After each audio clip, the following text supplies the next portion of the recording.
பாருங்க, இன்னைக்கு வந்து ஒரு சூப்பரான துவையல் தான் அரைச்சிருக்கோம். இது வந்து தூதுவளை துவையல். ரொம்ப நல்ல டேஸ்டா சூப்பரா இருக்கும். இது அவ்வளவா கிடைக்காது. கிடைச்சது அப்படின்னா இந்த ஸ்டைல் அப்படியே துவையல் அரைச்சு சாப்பிடுங்க. கஞ்சிக்கு வச்சு சாப்பிடலாம், களிக்கு வச்சு சாப்பிடலாம். அது மாதிரி கூழு செஞ்சுட்டாலும் அதுலயும் வச்சு நீங்க வந்து மோர் போட்டு கலந்து நீங்க குடிக்கலாம். கம்பம் கூழு, அதுக்கப்புறம் கஞ்சி இதெல்லாம் செஞ்சோம்னா தொட்டுட்டு சாப்பிடறதுக்கு சும்மா அட்டகாசமா இருக்கும். வாங்க எப்படி ஈஸியா நல்ல டேஸ்டா எப்படி செய்யலாம் அப்படிங்கறத வீடியோக்குள்ள போய் பார்க்கலாம். பாருங்க, இப்ப நம்ம கிட்ட வந்து சம்மர் ஆஃபரா இப்ப மசாலா எல்லாத்துக்குமே ஒரு மெகா ஆஃபர் போய்கிட்டு இருக்கு. அதோட சேர்த்து உங்களுக்கு இன்னும் ஆஃபர் கொடுக்கலான்னு இருக்கேன். 700 ரூபாய்க்கு மேல வாங்குறவங்களுக்கு 5% டிஸ்கவுண்டோட 1/4 கிலோ கோதுமை மாவு ஃப்ரீ. 1500 ரூபாய்க்கு மேல வாங்குறவங்களுக்கு 10% டிஸ்கவுண்ட்டும் 1/2 கிலோ கோதுமை மாவும் ஃப்ரீ. 3000க்கு மேல வாங்குறவங்களுக்கு 20% டிஸ்கவுண்டோட சேர்த்து உங்களுக்கு 3/4 கிலோ கோதுமை மாவு ஃப்ரீ. 5000க்கு மேல வாங்குறவங்களுக்கு 30% டிஸ்கவுண்ட்டும் 1 கிலோ அளவுக்கு கோதுமை மாவும் ஃப்ரீயா கொடுக்கலான்னு இருக்கோம். இந்த கோதுமை மாவு நான் ஃப்ரீயா கொடுக்குறேன்றதுக்காக தரம் இல்லைன்னு நீங்க நினைக்க வேண்டாம். இது நல்ல தரமான கோதுமை மாவு. சப்பாத்தியோ பூரியோ எது செஞ்சாலும் ஒரு விரல்லே பிரிச்சு எடுத்துடலாம். அந்த அளவுக்கு டேஸ்டா இருக்கும். இது நம்மளுடைய வெப்சைட் வாட்ஸ்அப்ல கிடைக்கும். வேணுன்றவங்க ஆர்டர் பண்ணி வாங்கிக்கோங்க. பாருங்க, வெப்சைட்ல அந்த 10%, 5%, 20%, 30%ன்றது மட்டும் உங்களுக்கு காட்டும். ஆனா இந்த ஃப்ரீயா நம்ம கொடுக்குற கோதுமை மாவு காட்டாது. நீங்க ஆர்டர் பண்ணிட்டீங்கன்னா நாங்களே உங்களுக்கு வந்து அந்த எந்த அளவுக்கு உங்களுக்கு கோதுமை மாவு வருமோ அதை உங்களுக்கு போட்டு அனுப்பிச்சிருவோம். நீங்க சந்தோஷமா வாங்கிக்கோங்க. இப்ப வந்து என்ன பண்ணலாம், நல்லெண்ணெய் சேர்த்துக்கலாம். இந்த துவையல் அரைக்கிறதுக்கு 2 ஸ்பூன் அளவுக்கு நல்லெண்ணெய் சேர்த்துக்குவோம். இதுலயே 1 ஸ்பூன் அளவுக்கு உளுந்தம்பருப்பு, கடலைப்பருப்பு ஒரு 1/4 ஸ்பூன் அளவுக்கு சேர்த்துக்குவோம். 2 பிஞ்ச் அளவுக்கு ஜீரகம், ஒரு 10 மிளகு, 3 பல்லு பூண்டு சேர்த்துக்கலாம். இதுலயே ஒரு கை அளவுக்கு சின்ன வெங்காயம். ஏன்னா சட்னி வந்து கொஞ்சம் துவையல் வந்து கொஞ்சம் நிறைய கிடைக்கணும்னா இந்த மாதிரி வெங்காயம் சேர்க்கும் போது உங்களுக்கு வந்து கொஞ்சம் கூடுதலா கிடைக்கும். அதுக்காக இதுலயே 2 புளியும் கொட்டை சைஸுக்கு புளி சேர்த்துக்கலாம்.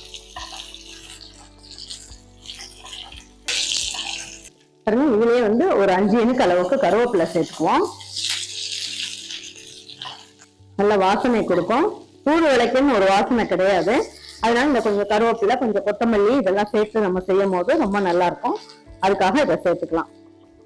பாருங்க, இந்த அளவுக்கு வதக்கியாச்சு. இப்போ வந்து என்ன பண்ணலாம், காரத்துக்காக 2 பச்சை மிளகாய் எடுத்து வச்சுருக்கேன். இந்த காரத்துக்காக 2 பச்சை மிளகாயை போட்டுருங்க. பாருங்க, நல்லா இந்த மாதிரி நல்லா வதக்கிக்கலாம். இப்போ நம்ம எடுத்து வச்சிருக்க இந்த தூதுவளை இருக்கு இல்லையா, இதையும் இதுல சேர்த்துடலாம். பாருங்க, இதை வந்து நல்லா வதக்கிக்கலாம்.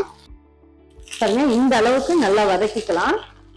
இதுல வந்து 1/4 மூடியோட கம்மியா தேங்காய் கீட்டை போட்டுக்கலாம். கீட்டு போட்டு அப்படியே நம்ம வந்து அரைச்சிடலாம். பாருங்க, தேவையான அளவுக்கு உப்பையும் இதுல சேர்த்துடலாம். சேர்த்துட்டு இப்ப ஒரு பிஞ்ச் அளவுக்கு பெருங்காயமும் சேர்த்துக்கலாம். பெருங்காயமும் சேர்த்து இந்த சூட்லயே வந்து நல்லா வதக்கிடலாம். பாருங்க, இப்ப ஸ்டவ் ஆஃப் பண்ணிடலாம். பாருங்க, இப்ப எல்லாமே எடுத்து ஒரு மிக்ஸி ஜாருக்கு மாத்திக்கலாம்.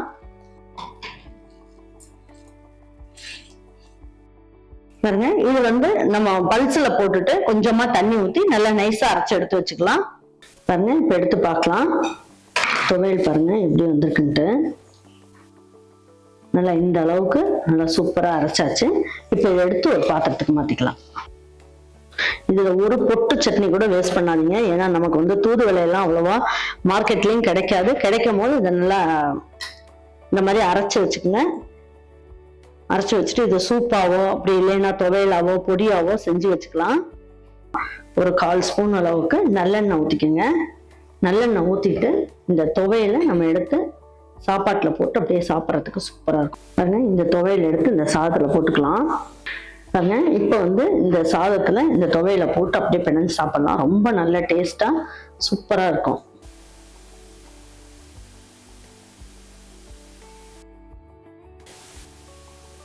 பாருங்க, இந்த வருஷம் வெய்ய காலத்துக்கு பசங்களுக்கெல்லாம் இந்த மாதிரி ஒரு ஹெல்த்தியான துவையலும் நல்ல ஒரு சூப்பரான கஞ்சியும் நீங்க செஞ்சு கொடுங்க.